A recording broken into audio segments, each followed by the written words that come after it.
Oh yes, mumeze gute bakunzi ba Kanyarwanda TV, twongeye kubasuhuza cyane mwe mwese dukomeza kubana umunsi ku wundi. Wowe uri muri East Africa, muri Kenya, Tanzania, Uganda, Uburundi ndetse n'ahandi hagiye hatandukanye hano muri Afurika, Zanzibar, muri Mozambique, ahantu hose hagiye hatandukanye turagusuje cyane. Wowe uri muri Leta Zunze Ubumwe za Amerika tuguteye yam, ndetse n'ahandi ku mugabane w'Uburayi, mwese turabasuje cyane. Murabyumva noneho ubu ngubu tugiye kugaruka none ku ikipe y'igihugu Amavubi. Wowe utarakora subscribe, kora subscribe ubundi inkuru zacu ujye uzibona mu ba mbere by'umwihariko. Ikipe y'igihugu y'u Rwanda rero Amavubi yakinaga umukino wayo wa mbere ijonjora riberekeza mu mikino y'amatsinda y'igikombe cy'isi.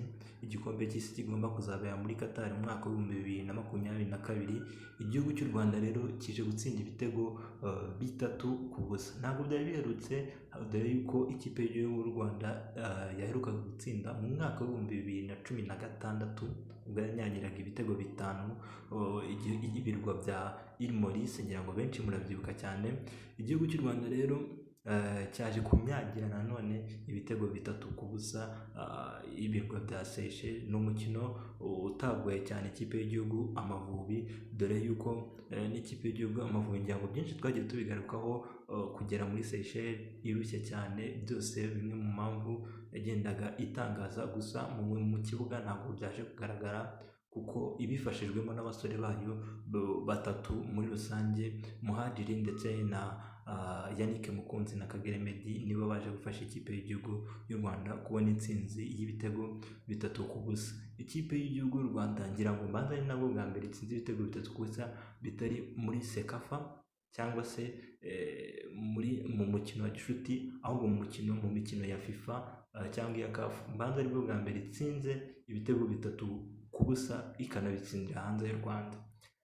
Umuntu arebye neza mu mateka ashobora kuba ari n'amateka igihugu cy'u Rwanda cyanditse. Igitego cya mbere rero cyaje gutsindwa nk'uko nari maze kubigarukaho na Muhadjili Hakizimana ku munota wa 32. Nyuma y'iminota 4 gusa Yannick Mukunzi aza gutsinda igitego cya kabiri. Ni igitego cyahise gituma noneho u Rwanda rushyira hamwe ruratuza cyane, dore yuko n'ubundi rwagendaga rurusha ibyo birwa bya Seychelles. Igice cya mbere cyaje kurangira ari ibitego 2-0.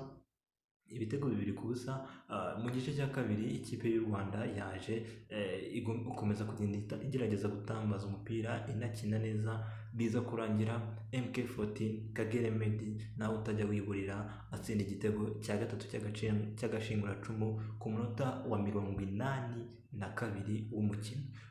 Muri uwo mukino muri rusange abakinnyi batabashije kurangiza umukino ni Muhadjili Hakizimana waje gusimburwa na Papi Sibomana ukina mu gihugu cya Tanzania, na Kagere Meddie wari umaze gutsinda igitego cya gatatu cy'u Rwanda, yaje gusimburwa na rutahizamu wa APR FC Sugira Ernest aza kumuha umwanya. Igihugu cy'u Rwanda rero kiza kurangira muri uwo mukino kapiteni Tuyisenge Jacques niwe wari kapiteni, nyuma y'uko Haruna Niyonzima atagaragaye muri uwo mukino. Biza kurangira rutsinze ibitego 3-0 muri rusange. Umukino wo kwishyura uteganyijwe mu minsi 5 iri imbere, ku itariki 10 z'ukwezi kwa 10 n'ubundi kuri regional i Nyamirambo. Nta gihindutse ni saa 12 za hano i Kigali nibwo umukino wo kwishyura ugomba kuba. U Rwanda rukina n'ibyo birwa bya Seychelles, nubwo ubu ngubu u Rwanda rufite amahirwe menshi cyane yo gukomeza muri round ikurikiye cyangwa se mu mikino y'amatsinda y'iyo mikino yo guhatanira itike ijya mu gikombe cy'isi muri rusange. Ngibyo rero ikipe y'igihugu y'u Rwanda yongeye gutsinda nyuma y'igihe kitari gitoya, igatsinda n'ibitego byinshi. Wowe udukurikiye, icyo dugusaba kora subscribe ubundi ujye ubona amakuru yacu uko tugenda tuyabagezaho umunsi ku wundi. Kanyarwanda TV yo nakagaruka, tugumye kwishimira intsinzi y'Amavubi muri rusange. Nawe aho uri hose igumye kugushimisha intsinzi y'ikipe y'igihugu Amavubi.